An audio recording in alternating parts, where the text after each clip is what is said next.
Bueno, quinto programa con nueva modalidad diferida. Les vamos a pedir que nos dejen en comentarios si tienen alguna noticia para que comentemos o analicemos. También si tienen alguna idea de algún invitado o invitada que podamos llamar. Así que para darle otra dinámica al programa. Pero bueno, arranca Mike con la noticia, no sé cuál noticia. Sí, en realidad más que una noticia es una especie de análisis de una situación que es la extracción de litio en Argentina y gran parte de lo que es el triángulo hídrico. Digamos, atar un par de puntos en lo que es la geopolítica y analizar un poco eso desde otro lugar, desde otra mirada. Bueno, se estima que para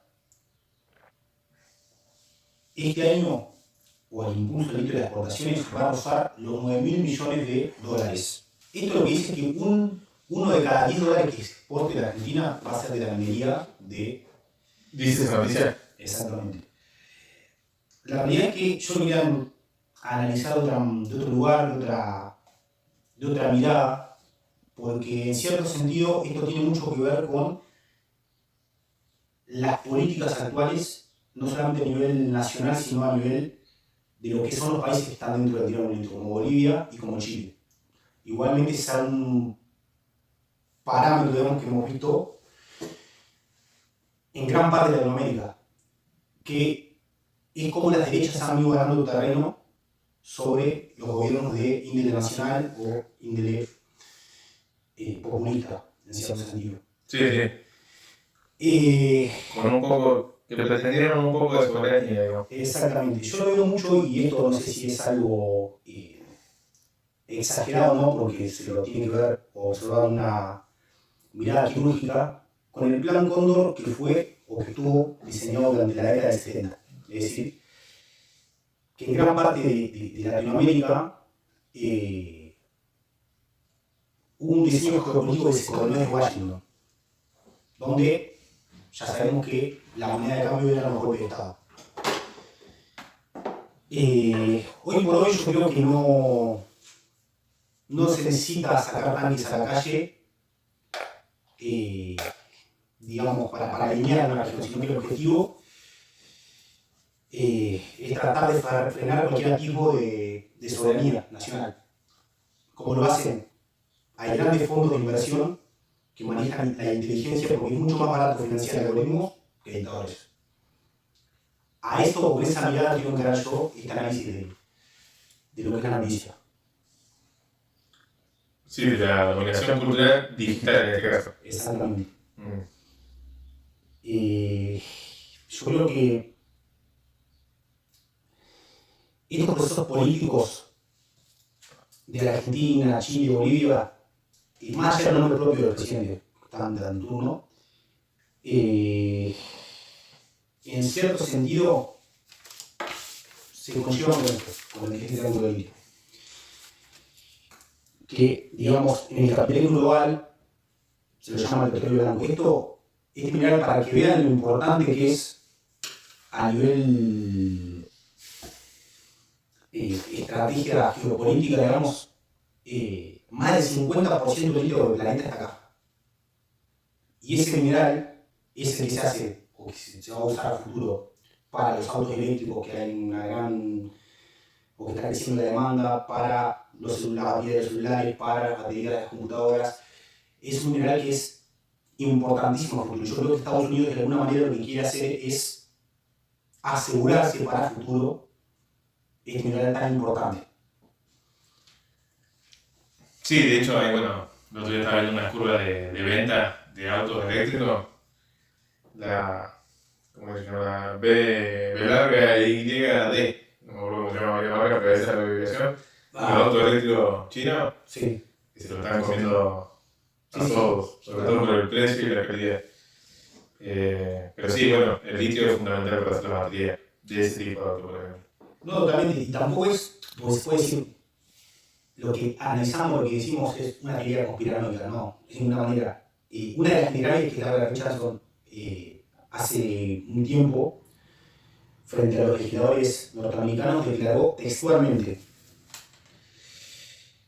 bueno, mencionó al Amazonas, mencionó al agua dulce, pero hizo un foco quirúrgico al triángulo del Tíbet y citó, esta región importa, tiene mucho que ver con la seguridad nacional de Estados Unidos y tenemos que intensificar nuestro fuego.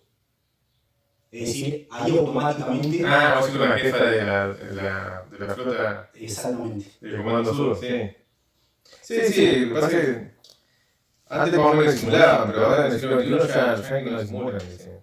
No, queremos los recursos y esto es así porque nosotros podemos ir a China y fin de la historia. No es que andan diciendo, no, nosotros te traemos mejores inversiones. El tema es que tenemos una parte de la sociedad que cree en estos modelos, si se lo puede decir, abiertos con el mundo, que la realidad es que siguen ciertos fines de ciertos intereses, digamos, que son intereses extranjeros, lógicamente. Se lo ve con todas las políticas que está tomando el gobierno nacional. La realidad es que por eso al que hoy hubo mucha influencia de los algoritmos y de estos discursos de odio, digamos. Sí, igual ponele que sea necesaria la inversión. Y ponele que nosotros no tenemos la tecnología para extraer el litio, lo que sea, sí, más allá que la podamos hacer, etcétera, etcétera. Se supone que cuando uno llama a inversiones privadas es para que entre en divisa, o para que entre tecnología, o para que entre trabajo. Pero si no pasa nada de eso, porque no le cobras absolutamente nada, no le decís que te tiene que emplear tanta gente, ni que... o sea, no hay nada a cambio. Así que no tiene mucho sentido. Bueno, en la semana estaba viendo un ranking de los países que más inversión extranjera recibió. ¿Sabes quién está primero? Brasil. ¿Quién gobierna Brasil? ¿Qué modelo político tiene Brasil? ¿Sabes dónde está Argentina? Y por mucho, en el último lugar. Haciendo todo lo que el gobierno, el modelo libertario, dice de manual que hay que hacer para que venga inversión extranjera. ¿Qué? En último lugar. Hasta Costa Rica, que es un país mucho más chico, tuvo más inversiones extranjeras que el mismo país, que Argentina. Sí. Y además que se creen los únicos, ¿viste? Que tienen para estos temas tienen un nivel de soberbia que se creen que son los únicos que pueden hacerlo, que se creen que son los únicos que saben cómo atraer las inversiones. Cristina la otra vez también tiró un dato que ella había conseguido más inversión extranjera directa. Sí, totalmente. ¿No? Pero no le pasa nada mal, por más que vos le tires el dato, tanto porque viste que también te ayudaron de que siempre te van a contar. Sí. Por más que le tires los datos, no le pasa nada mal. Bueno, yo estaba viendo un debate que hicieron militantes libertarios con la soberbia que tienen contra un sindicalista que creo que es el Pollo Sobrero. No sé a qué les pegó un baile. Sí. Pero es por esa soberbia de decir, bueno, yo tengo que... Porque crecieron sin que nadie te lo pregunte. Exactamente. Milei llegó a ser Milei porque nadie le preguntó nunca jamás nada. O por lo menos no con conocimiento. Porque cuando salió con la teoría del valor subjetivo, bueno, nadie salió realmente a retrucarle con conocimiento y demostración. Cada vez que tiraba algo de su línea liberal, nadie le retrucaba. O sea, yo me acuerdo uno que uno de los mayores debates, entre comillas, era con la modelo muera.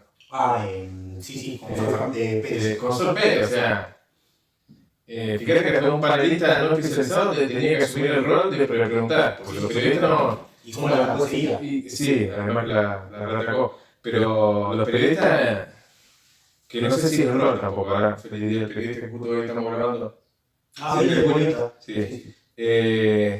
Digo que no sé si es el rol, pero el periodista por lo general suele preguntar nada más. Si va a argumentar o va a debatir, ya sería un debate, no sería una entrevista. Pero bueno, los libertarios por general creen que se llevan el mundo por delante porque nunca jamás nadie le repreguntó y nunca tuvieron un debate con argumentos contra nadie. Pasa que hoy también ellos como que por haber ganado las elecciones también se creen con el derecho de, o se creen en cierto sentido superior a, y no entienden que muchas gente lo votó pero por enojo o porque no quiero votar a el kirchnerismo, pero prefiero votar a Milei en lugar de votar al kirchnerismo. No votaron a Milei. Milei no ganó la elección, ganó el enojo de la gente. Y en Claro, sí, hay en un núcleo duro se piensa que todo el mundo es anarcocapitalista. Exactamente. Hoy por hoy hay mucha gente arrepentida, igualmente. Viene en caída total. La imagen positiva de una manera voluntaria viene en caída. Pero estas cosas que ahora estamos analizando no se las habla en los medios. Porque mientras en los medios vemos que se debate el último tweet de Milei y no se habla de qué va a pasar con las minas, dónde va a ir esa plata, se la van a llevar, qué van a hacer para el país, digamos, esas inversiones. En cierto sentido no se lleva a debate todas estas cuestiones y mucha gente sigue alineada con el agrarismo, digamos. La realidad es que en Bolivia se estaba combatiendo bastante eso y por eso está la rebelión, de alguna manera. Sí. De hecho hay una... En Bolivia ganó un candidato que dijo que iba a mantener todo lo que se habían conseguido, pero después, bueno, tampoco era un candidato de más, era un candidato que realmente pensaba como lo que después hizo. Pero bueno, la gente, o sea, para mí la enseñanza de Bolivia es, fíjate lo que puede producir una interna tan feroz como fue la de Evo y Arce. No, totalmente. Fue una interna súper sangrienta que literalmente después no sacaron ni un 1%. Totalmente, sí. Y fue todo culpa de la interna. No sé si todo culpa, pero la interna produjo en gran parte esta división que llevó a que gane nuevamente la derecha en Bolivia. El humor social de la gente acá en Argentina, ¿hasta qué punto va a llegar? Yo creo que después del mundial se termina todo tipo de espera, creo yo. Para mí, después del mundial es como que la gente va a empezar a observar con mayor...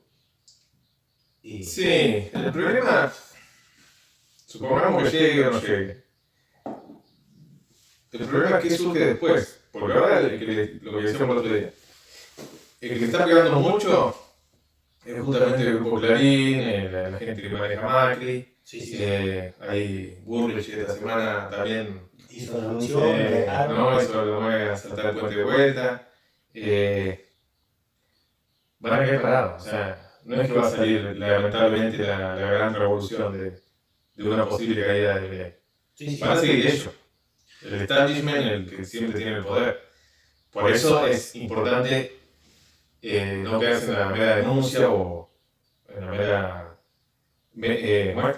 ser solamente espectador de la crisis, sino organizarse para que la salida no sea lo mismo. ¿No? Totalmente. Para que la salida no sea este entreguismo que vos estás desarrollando de los recursos naturales. Es que en realidad lo quieren que América Latina siga siendo una materia prima barata para los Estados Unidos, en cierto sentido. Sí, para mí no hubo gobiernos más entreguistas en la historia que este. Totalmente. ¿Viste? Mirá que hubo malos gobiernos, de los 90 fue muy malo y vendió muchísimas más cosas que este. Pero literalmente un poquito de... Fue un orgullo nacional todavía tenía. Bueno, pero yo cuando estaba viendo esto, me acordaba de lo que pasó con el gobierno de Macri, que se estaba importando carne de cerdo, no sé si te acordás. Sí. Y hubo un lío ahí con los limones con Estados Unidos, que tuvieron que hacer no sé qué cantidad de cosas para que saquen los aranceles a los limones acá humanos. La realidad es que las políticas, siempre cuando están tiradas para el neoliberalismo, son la mayoría iguales, pero sí este gobierno, la verdad que fue abismal. Sí, pero lo que mucha gente que confía todavía en este gobierno no sabe es que incluso si todas las ideas que están diciendo el gobierno nacional salen bien, ese proyecto de país es para el 10-15% de la población. Pues supongamos que las inversiones en el litio o en estos centros de datos generan empleo. ¿Van a generar empleo para 16 millones de personas? No pasa hoy. Hay una cifra de mal de lo que es vaca muerta, lo sale a la realidad del país. Claro, exactamente. O sea, son sectores muy puntuales. No es que hay una política masiva de generar consumo o de generar trabajo a través de PIB o lo que sea. Están abiertas las importaciones de pi a pa y están continuamente destruyéndose el empleo, salen números incluso del propio gobierno todos los días. Por eso es incluso lo mejor de los escenarios para que el plan del gobierno, la situación de la inmensa mayoría va a seguir empeorando porque no hay un plan. No hay un plan para que la gente tenga trabajo. Salvo que creamos que una inversión de litio va a venir a dar empleo a 15 millones de personas. Es totalmente utópico eso. Y es lo que se ve cada vez más, bueno, lo vamos hablando de los teams, mucha gente empezó a ver ese engaño del empleo estable también. Porque los salarios en Argentina son bajos. Para el costo de vida que hay, son bajos, no te ofrecen un salario. También hay que entender que el gobierno ha frenado en cierto sentido o ha intervenido en cierto sentido para frenar las pantallas. Para tener un porcentaje que no suba. Sí. El que supuestamente no iba a intervenir, porque el mercado se regula solo, que se no sé cuánto, siempre que intervino en las paritarias fue a favor de la parte del empleador. Exactamente. Pero bueno, volviendo al tema de la... Quería cerrar eso. El tema de la apertura de importaciones no es que esté mal bien, sino que se supone que no puede, si abrís la exportación de todo, es obvio que tarde o temprano va a reventar.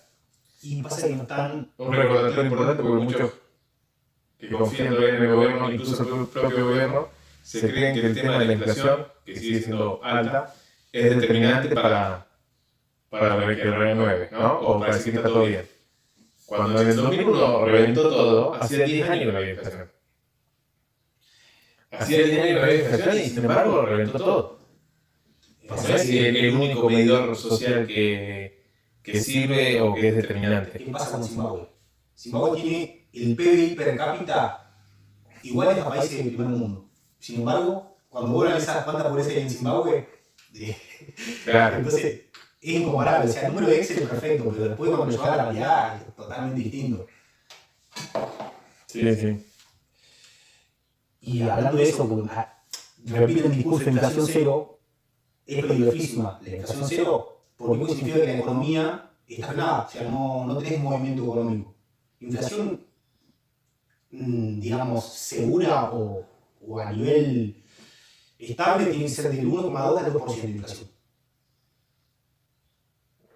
Obviamente a nivel anual, no a nivel mensual. Pero creo que estamos lejos de eso, en cierto sentido. Sí. ¿Esta fue la frase? Sí. Bueno, hablar un poco de eso, hablar un poco de... Sí, bueno, no trajimos noticias locales. Ahí está la comparativa, hablamos del mapa, está el triángulo litio. Bueno, que hablamos un poco de la década del 70, cómo se manifestó el plan Cóndor 1.0 con el plan Cóndor 2.0, que habla un poco de la manipulación mediática, la entrega de recursos y, bueno, están presentes en las redes sociales, una especie de financiación a través de la manipulación. Incluso viste el hackeo ahí en las elecciones de Colombia. Bueno, sí. Con 1 millón de votos le fallaron dos modificaciones que hubo en el propio día de la votación. Sí. No, está gravísimo. Bueno, había un sociólogo, lo tengo anotado acá, un sociólogo boliviano que hablaba un poco de esto. Álvaro García Linera. Sí. Habla de las guerras de modernas son distintas generaciones, es decir, que ya no se combate con territorio físico, sino que con la mente del electorado, digamos. La guerra hoy es a tratar de convencer al electorado, la mente del electorado, a la manipulación, a través de la big data, Así que bueno, tiene mucho que ver eso. Vos dale que digas... Yo quería mencionar una noticia en desarrollo. 6 de junio de 2026. Dice, el Pentágono eleva a nivel crítico la amenaza de espionaje israelí contra funcionarios de Estados Unidos en medio de negociaciones con Irán. ¿No? Para explicar desde cero el contexto. Estados Unidos entró en guerra contra Irán por el encargue que le hizo Israel. Esto ya viene desde el año pasado, no sé si se acuerdan de esa guerra de los 12 días. Sí. Antes incluso de esa guerra se rumoreaba que Trump había pegado tipo unos portazos, estaba recaliente porque le mentían. ¿Quién le mentía? ¿Quién le pasaba falso informe? Y el Estado de Israel. La gente de Israel le pasaba falso informe, claro. Que decían que lo acompañan a toda costa a la guerra con Irán. En medio de esto, sabemos que Trump, que se amagaba a Premio Nobel de la Paz, y no es partidario de la guerra terrestre, no quería saber nada. Así todo fue. ¿No? Fue 12 días y dijo, bueno, listo, ya terminó. Ya destruimos su instalación nuclear, que yo se muerto. Pero lo más interesante es lo que está pasando dentro de Estados Unidos.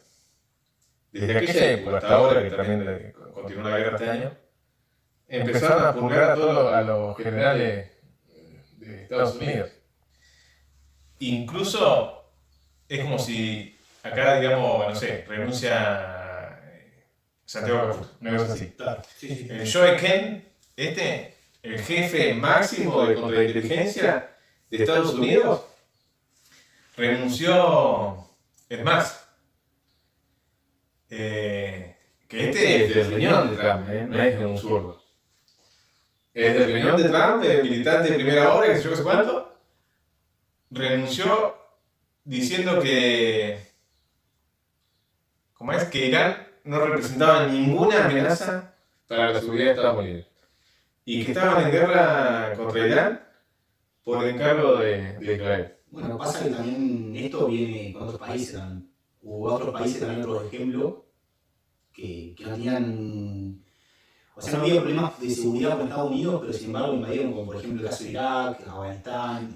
Pero el caso de Irak estaba disimulado. Exactamente. Sí, había supuestamente armas químicas, que se fue jugando, y además no había tanta, como se dice, ruido interno.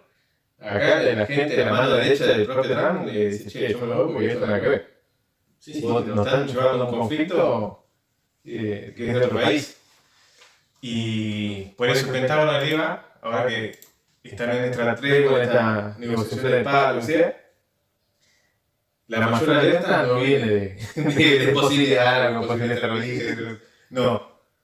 Están en alerta porque sospechan que la contrainteligencia israelí va a hacer algo. Los espía. Y además, bueno, yo no me quiero poner conspiranoico, pero si buscan tema conspiranoia, desde Kennedy hasta el chico este que mataron al líder de la ultraderecha, ¿no es? Kirk, creo que era. Sí. Desde Kennedy hasta Kirk hay teorías que también van en esta dirección. Sí. Búsquenla, no la vamos a desarrollando, búsquenla. Pero bueno, da la casualidad que el año pasado se clasificaron los archivos de la CIA, que también respaldaron esta hipótesis.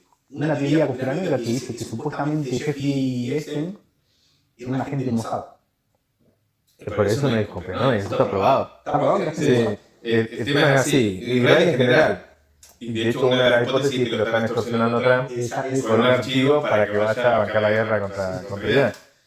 Pero, no, claro, todo el núcleo ese, los invitaban a la isla, que no sé cuánto, y los grababa de arriba abajo, y después los extorsionaba. Pero eso es lo mismo que hace la inteligencia en todos lados, acá en Argentina la inteligencia también. Totalmente, sí. Tiene archivo y audio de todo el mundo para estar apretándolo. ¿Te acuerdas de Aníbal Fernández? Sí. ¿Los audios que salieron? Sí. Cuando uno vio esos audios y esos videos, se da cuenta de por qué Aníbal se dio en todo. ¿Entendés? Te cae en la ficha de por qué no es que era un tibio, sino que lo estaban extorsionando. ¿Pasará lo mismo con Milei ahora? ¿Con los audios que salen? Pero vos fíjate el audio de... Preguntarle a algún seguidor de Milei que todavía lo banque, si escuchó los audios de español, los del 3% de Karim. Ay, No los escucharon los dicen que gira, que están. No, pero en su momento, digo no preocupados, sino que hicieron varias referencias a los audios como cierto, digamos. ¿No? O sea, ya el debate de ella o no, ya es para muy mediocre, ¿viste? El que está muy, quiero escuchar cualquier cosa que me diga. Pero ninguna persona que haya leído más o menos seriamente el tema, dice lo de la idea. Totalmente. ¿Qué te iba a decir? Bueno, ese audio es tremendo. El audio de español que acá, cuando explica cómo funcionaba y le explica tu hermana sabe que yo soy cuánto. Eso si fuese la inversa, o sea, si no fuese el gobierno, ¿sabes qué? Sí. Para mí, desde el punto de vista institucional, es peor que lo de Libertad. Sí. Porque ahí estamos hablando de plata de Estado. Totalmente. ¿Entendés? Bueno, ¿qué pasó ahora? ¿Por qué Bullrich quiso presentar la renuncia o se abstuvo a votar en el Senado? Ahora es por el pliego de unos jueces. Claro, exactamente. ¿Por qué no querían o lo bajaron por decreto a las juezas, digamos? Porque estaba investigando el caso Libre o impulsó el caso Libre. Una locura. Sí, igual esto, que ya le sacaron la mano a todo, ya tiene un pie y medio en Israel. Sí. Es lo que venimos diciendo en los programas anteriores. Todo el mundo sabe que esto, apenas terminen, incluso antes, se van a ir a vivir allá. Pero bueno, un poquito por la rama, pero bueno, eso. Fijate cómo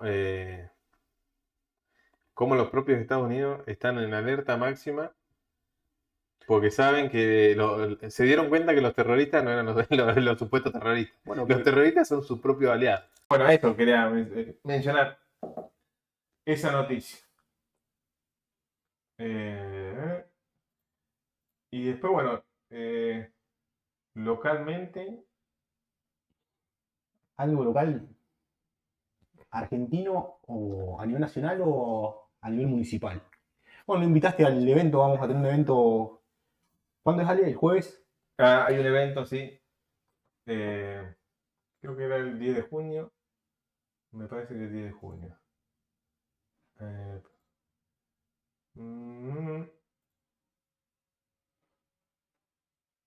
18 de junio, jueves 18 de junio a las 8 p.m. en el Sindicato de Luz y Fuerza. También hay un encuentro de la militancia, tanto los invitados, que es justamente para la consigna es no alcanza con resistir, sino que hay que organizarse también. Vamos a estar firmando autógrafos ahí. Claro. Sí, ahí el programa Llama de Chill va a firmar autógrafo. A nivel local, Ale, no. Gracias. No, está todo bastante igual a nivel local.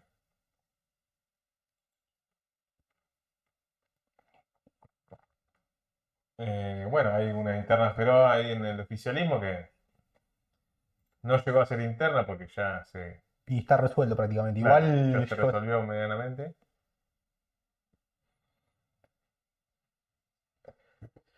Y bueno, después, a nivel nacional, falleció, para mí, el máximo referente en la historia del rock argentino, ¿no? Mucha gente, ¿no? Por nivel de... Primero, para mí, por calidad de artista, de compositor, digamos, en su área de la música. Sí, Después, sí. objetivamente, por su nivel de convocatoria. Son de esos artistas que estábamos hablando hoy antes de empezar a grabar, que atraviesan un montón de generaciones. Sí, Ya eran anteriores, ponerle la época de mis viejos, y siguen siendo con los jóvenes de hoy también. Sí. La realidad es que. Yo la otra vez consulté en la escuela qué banda escuchaban y sí sigue sonando rock nacional, sigue sonando Los Redondos. Pues cuando el artista atraviesa varias generaciones... Y pasa que también yo creo que no solamente era el indio a nivel musical, sino con era una cultura ya. Vos escuchabas al indio, tenías otro montón de ideas, digamos, que él mismo transmitía a través del arte, digamos. Sí, ni hablar, eso varios artistas lo han aclarado, ¿no? él lo aclaró, el Pato Fontanet lo aclaró también, incluso en algunas canciones, como que dicen, yo elegí este camino aclarando que son líderes políticos, son dirigentes políticos. Totalmente. Y te aclaran, yo elegí este camino como para decir, che, déjame en el arte a mí. Yo la hago desde acá, ¿viste? El indio decía, yo no hago entretenimiento. Sí. Yo trato de decirle que pateen el tablero. ¿No? Y hay un testimonio de uno que fue, que estaba muy bueno, que se había hecho medio viral, que decía como, yo soy militante gracias a las canciones redondas, decía, ¿viste? Por eso, para mí, el indio, un gran dirigente político, pero artista. Totalmente. ¿Entendés? Sí. Que bueno, ahí él mismo lo ha dicho, que hay una frase que decía, me acusan de acá. Y capaz que sea un poco kirchnerista, y capaz que sea un poco peronista, capaz que sea un poco comunista. Sí. Pero también, viste que ha pasado con Michael Jackson, en cierto sentido también, lo quisieron ensuciar de un montón de maneras. El tipo era un tipo que ayudaba a la gente, se puso en contra muchas veces a través de la música del racismo y digamos, de las agresiones policiales. Y por eso yo creo también que le hicieron, digamos... Sí, y el indio, ya que mencionaste lo internacional, no era muy conocido afuera justamente por esto, porque él no quiso transar con la, ¿cómo es? Con la, que se dice la disquera, las disqueras, ¿no? Internacionales. Sí. Entonces por eso no lo pasaban directamente. Igual es muy conocido en México, en Perú, en Latinoamérica se lo conoce mucho. Es como Virus, como bandas como, bueno, Soda Stereo. Sí, es muy conocido. La verdad que tenemos el orgullo de tener artistas a nivel país que son leyendas prácticamente. Sí. Y lo que yo tengo publicado que valoren esta faceta política del indio, vos fijate mucho más que muchos dirigentes y que muchos militantes. En el 94, ¿no? Fin de la historia, caída de la Unión Soviética. Sí. El tipo subió a dar un recital con la remera de la Unión Soviética, diciendo acá no hay ningún fin, acá, ¿no? Indirectamente acá, no se terminó ninguna ideología. Sí. Está acá reivindicándola. Y justo cuando el Partido Comunista tiene una crisis atroz. Sí. Vos fíjate como un artista que supuestamente no es político, que supuestamente no es militante, sabe mucho más que grandes cuadros que querían bajar la bandera. Pero bueno, vuelvo a repetir, o sea, yo creo que es eso lo que pasa cuando hay una crisis del movimiento. Muchos líderes que van por el poder se bajan a la primera crisis del movimiento, a eso me refiero. Que los que más convicciones tienen frente al movimiento, las ideas, siguen. Por más crisis que haya, siguen metiéndole, siguen buscando al partido, siguen queriendo modernizar, digamos. Bueno, ahora tenemos este movimiento que es, yo por la sigla no sé cómo es el nombre en sí. Movimiento Derecho al Futuro. Este movimiento trata de unir a todas las fuerzas contra el entreguismo de el oficialismo. Sí, de Milei y del gobierno de Milei. Cosa que está buenísimo. Pero bueno, eso también me quedé pensando en lo que decías. Hay responsabilidad de todos. Sí. Si un dirigente llega a saltar de acá para allá, primero como base militante tengo que preguntarnos por qué llegó a ser dirigente en primer lugar. A lo mejor no lo elegimos nosotros, hay muchos dirigentes que te lo imponen. Sí. Sabremos de eso, ¿no? Sí. Pero bueno. Sí, el movimiento del futuro justamente abarca todo al que no coincida con el proyecto de este Milei, incluidos los radicales de la línea Alfonsín. Claro. ¿Te acuerdas cuando Alfonsín decía mi límite es Macri porque Macri es la derecha? Sí. ¿Y el radicalismo nunca de derecha? Totalmente. Sí. Anda a decirle a todos. No digo a todos, pero la inmensa mayoría de Y que no conocen radicales actualmente votó a Milei. Es que no conocen el historia del movimiento. ¿Qué hizo Irigoyen cuando estuvo en el poder? ¿Por qué lo derrocan con un golpe de Estado? Igual en cierta medida es culpa de estos dirigentes, ¿no? Hablan de movimiento, de que con el peronismo solo no alcanza. Pero después a la hora ¿cómo es? A la hora de la verdad, No. Pegote nada más, o la marcha y cantemos toda la marcha y nada más. Sí, O sea, totalmente. es casi una religión. Pasa que, exactamente. Yo creo que hoy tienen que fortalecer más la unión que la ideología. Ponele que haya alguna diferencia. Pero la diferencia tenés un método para Totalmente. saltarla, ¿entendés? Es lo que yo dije el otro día ahí. Con lo que la vereda de enfrente, básicamente, nula coincidencia. Sí. Los proyectos a largo plazo, los proyectos en el tipo de sociedad. Por lo menos con los libertarios auténticos. Ahora, si vamos a hablar con los libertarios que hablan que el Estado está todo bien, solamente que sea eficiente, bueno, listo. Claro. Si vos querés un Estado eficiente, vengan con nosotros, ¿no? Porque su presidente no quiere un Estado eficiente. No quiere Claro, no quiere Estado. O sea, pero bueno, muchas de esas críticas son ciertas. ¿Viste? Claro, sí. Vos decís la crítica a que el Estado maneje. No, de que haya sectores del Estado que no son eficientes. Son críticas verdaderas. Claro, bueno. Pero bueno, ahí para detectar el típico manual de manipulación que lo vienen implementando. De que más o menos presté atención en política yo, de chico, siempre te aplican el mismo manual. Es así funciona el manual de la manipulación de esta gente o de la derecha, poner. Te agarran un caso verdadero, cierto, que tienen razón, pero es una excepción. Sí. Y ellos te lo muestran como si fuese la regla. Sí. ¿Entendés? Va a pintar una escuela, te muestran, mira, fulanito se afanó un tarro de pintura. Listo. No podemos pintar más la escuela porque se afanan los tarros de pintura. Qué loco, pero eso es un delito, no tiene nada que ver con una política pública. Ah, no. Es así. Esto es generalizado. Esto pasa siempre. Claro. ¿Entendés? Ponele que haya una pensión Sí. que haya estado mal otorgada. La prensa, 24/7, fíjate cómo reparten pensiones al pedo, que sé yo, igual.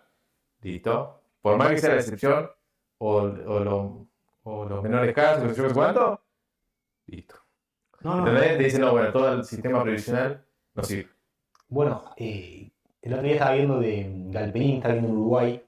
Se fue de Uruguay para evadir impuestos precisamente. Y hubo un agarre medio ahí con Kicillof. No sé si lo viste. Bueno, cuestión que el tipo tituó, ayer lo voy a buscar el tweet, pero... Sí, puso... Ah, ¿lo viste? Sí, había puesto los zurdos inventan no sé qué para perpetuarse en el poder. Claro, algo así. Sí, un delirio total. Bueno, entonces yo me puse a pensar, digo, esta gente es uno de los tipos más ricos del país, digamos, que más plata tiene. Entonces, creo que habían hecho la cuenta y por 197 años el tipo de iba a ser multimillonario, digamos. Yo me pregunto, ¿hasta qué punto esta gente quiere, con ese nivel de cinismo, tener más plata? Claro, porque en realidad arrancó así. Un periodista dijo que habría que cobrarle más impuestos a los ricos. ¿Te acordás? Sí. Andy, creo que. El Andy fue, creo. Sí. Y Galperín publicó, sacándole el 100% del patrimonio a los más ricos, no se paga ni 6 meses el presupuesto de un año del Estado. La batalla rico, esta parte que te decía yo, la batalla rico versus pobre la inventaron, no es que parte de la historia, ¿no? De la historia objetiva, ¿no? Analizando objetivamente, sin opinión de la historia, que surge de ese análisis objetivo. Bueno, según Galperín, es algo subjetivo, es un invento, una opinión de los zurdos. Antes no existían rico y pobre peleándose en la historia, ¿no? Pues la inventó con la opinión, inventamos la diferencia entre rico y pobre. Ese invento habría sido para hacerse el control del Estado. ¿No? Convirtiéndose en mega rico y perpetuarse en el poder. Saben que por sus capacidades en el sector privado no podrían manejar ni un kiosco. Bueno, un comentario de una persona que viene de una familia de buen pasar económico, digamos, para no decir multimillonaria. El tipo está ahí, si no hubiese sido por la familia que le dio la posibilidad de invertir, incluso el tipo con toda la espalda que tuvo, creo que fracasó alrededor de 7 o 8 veces. Hasta que la pegó, y una idea copiada, Mercado Libre. Sí, una idea copiada. La copia de eBay. Y el tipo, no solamente eso, sino que creo que Kicillof se le puso en contra por una cuestión de que él lo que hace es prestar plata en Mercado Pago. Y después con esa plata te cobra intereses y esa plata no solamente que paga algún impuesto, sino que te la trabaja en el medio mientras vos, eh, digamos, le vas pagando. Hasta que... Pero bueno, estos argumentos. Sí, perdón, cerrar la idea que me quedé pensando lo que. Cerrar esa idea que después quiero comentar algo sobre esto. bueno, cuestión que el tipo, en cierto sentido, se aprovecha de la gente y le está robando a través de los intereses usureros que tiene. Exactamente. Ponele que tenga razón, no la parte de. ¿No? La parte de que por qué cobrar el impuesto a un rico. ¿No? Hay mucha razón.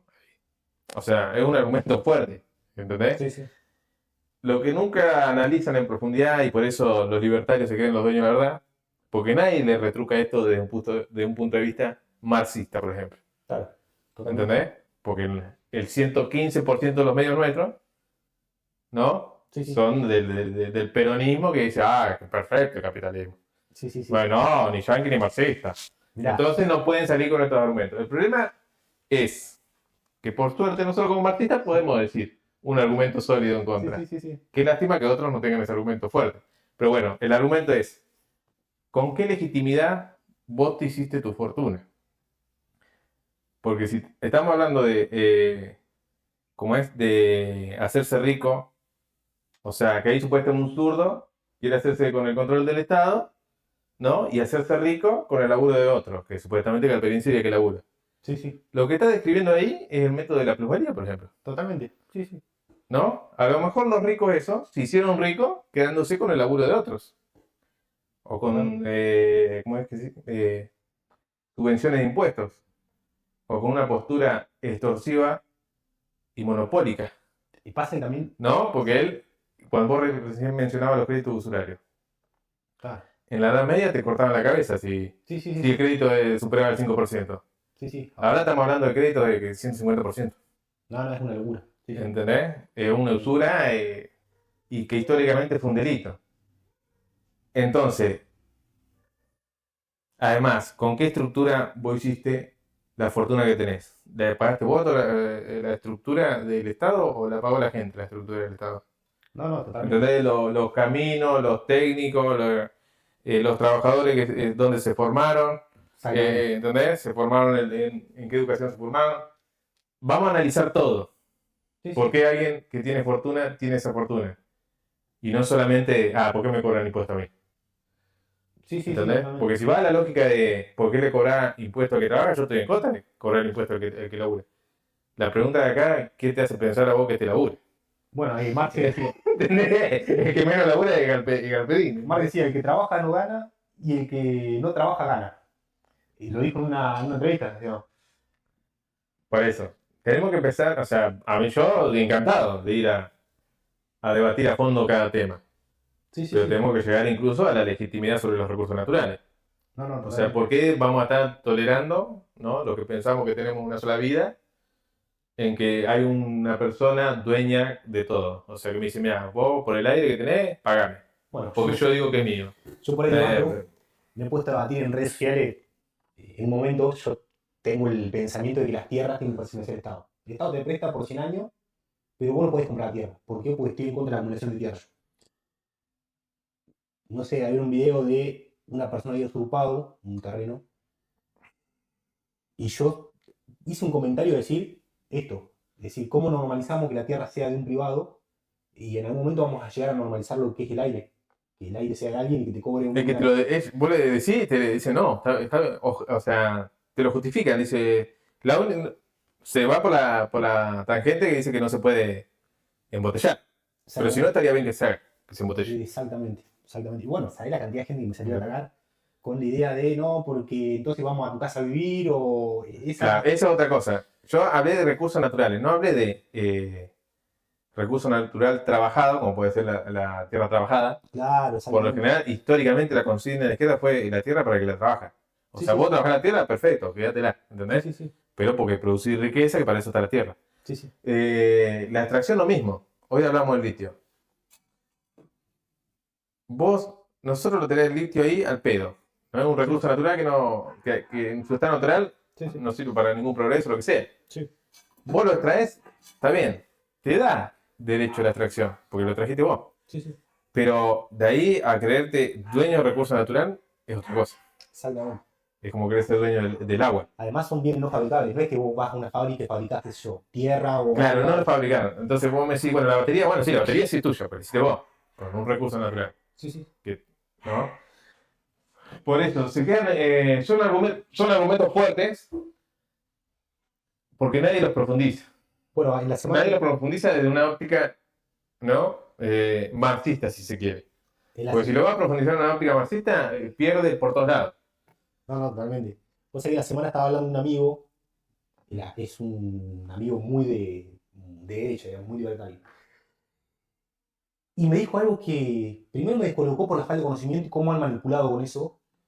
Que me decía, yo le dije algo de Marx, en una discusión que hemos tenido, un debate, y me dijo que era un vago que nunca había trabajado y que vivía de la plata de otro, Marx. Eso es totalmente desconocer, sí, desconocer la historia de Marx, porque Marx vivió de hecho se murió el hijo por vivir en la precariedad. Sí, no, el cassette que tienen puesto. Porque además Milei, a lo único que vos lo ves tuitear, está todos los días Sí, tuiteando contra la izquierda, porque vago, él cree, claro, que está en una batalla cultural épica. Sí. Y vuelve a lo mismo, porque nunca va a ir a debatir con ninguno. ¿Entendés? Pero es increíble cómo repiten conceptos sin siquiera decir, bueno, a ver, me dijeron esto de Marx, voy a investigar, aunque sea, no sé, preguntarle a la IA, que es mucho más fácil, no tenía un libro, preguntarle a la IA, ¿cómo fue la vida de Marx? Sí. Lo expulsaron en un montón de países. Sí, igual, eso para mí sería desviar el eje de la cuestión. Sí. Más lo único que dijo es, che, acá hay una persona que se enriquece a costa de otra. Fin de la historia. Sí. ¿Entendés? No hay mucha más ciencia que esta. Y dijo, bueno, a partir de ese enriquecimiento, de que esta persona empieza a producirse otras cosas, como la acumulación de capital, etcétera. Pero no es muy complicado, ¿entendés? Entonces, puedes llegar a debatir de si ese enriquecimiento de una persona a costa de otra, que es la explotación del hombre por el hombre, fue legítima o no. Entonces ahí vamos. Esas dos personas, ¿podían sembrarse su comida o una sí o sí tuvo que venderse a la otra? Bueno, totalmente. En nuestro sistema no es que tenemos la opción B. El 99,9 venimos al mundo sin tener dónde caernos muertos. Exactamente. Ni un terreno, nada. Sí. O sea, sí o sí tenemos que ir a vender nuestra fuerza de trabajo a alguna otra persona. Y no estamos en condiciones de negociar. Porque si no aceptamos el laburo, te morís de hambre. Sí. Esto es lo único, fíjate, que el único que más o menos lo apuró en esta dirección. A Milei fue Grabois. O sea, te pusieron la pistola en la cabeza obligándote a trabajar. No, porque hay otras formas ¿Eso es opresivo? hay otras formas de coerción que no son la pistola en la cabeza. Y eso, digamos, el consentimiento no solamente se rompe frente a una situación de vida o muerte. Hay muchas cosas que llevan al ser humano a hacer cosas contra su libre voluntad. ¿Y entonces por qué las hace? Sí, entonces, digamos, o sea, ¿por qué va a ir en contra de sus propias preferencias? O sea, ¿quién soy yo para determinar que no es lo suficientemente capaz para saber qué es lo que quiere? Es que no es un problema de capacidad. Si vos tenés que elegir entre no comer y ser explotado durante 18 horas, o 14 horas, o 10 horas, yo elegiría ser explotado. Pero esa no es mi voluntad. No, bueno, ¿cómo que no? Podés elegir que Morirte si de querés hambre. morirte. Y claro, No, es que obvio. yo no. ¿No? Tenía una noticia de eso. ¿Te acordás? Y Grabois le decía, porque Milei decía que no, que el tipo aceptó el salario de miseria. Entonces, si es lo que es su voluntad. ¿Por qué nosotros, autoritarios, le vamos a decir qué es lo que tiene que hacer? Y entonces Grabois te trataba de explicar como un chico. Sí. Pero aceptó ese salario porque su otra opción era morirse de hambre. Claro. Y entonces, pero búsquenlo. ¿Y sabes lo que le dice Milei? Sí. Y bueno, que morirse de hambre era una opción válida. No, es por eso, porque... Esa es la lógica que manejan. ¿Entendés? Bueno, viste el debate. El trabajo podía elegirse morirse de hambre. Y encima estaba Fontevecchia. Sí. Que Fontevecchia es el tipo más gorila en la historia del universo. Y lo miraba a Milei como diciendo, ¿vos de verdad estás respondiendo que morirse de hambre es una opción? No, O sea, no lo podía creer lo que estaba... Bueno, ese es el tipo que no gobierna. Es el presidente de la reacción.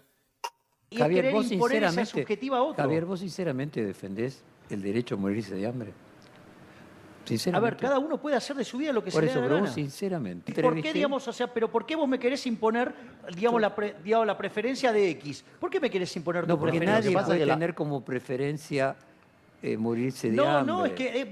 Y de ahí repiten todos los cassettes. De ahí para abajo se cae una lluvia de cassettes que llegan hasta esa boludez. Sí, ¿no? Acuérdense de dejarnos en comentarios si quieren que... O sea, recién lo estábamos hablando en off. Nosotros, la propuesta para debatir con los libertarios está siempre abierta, pero ya no sería una entrevista. Porque el buen periodista solamente pregunta, no debate, ¿no?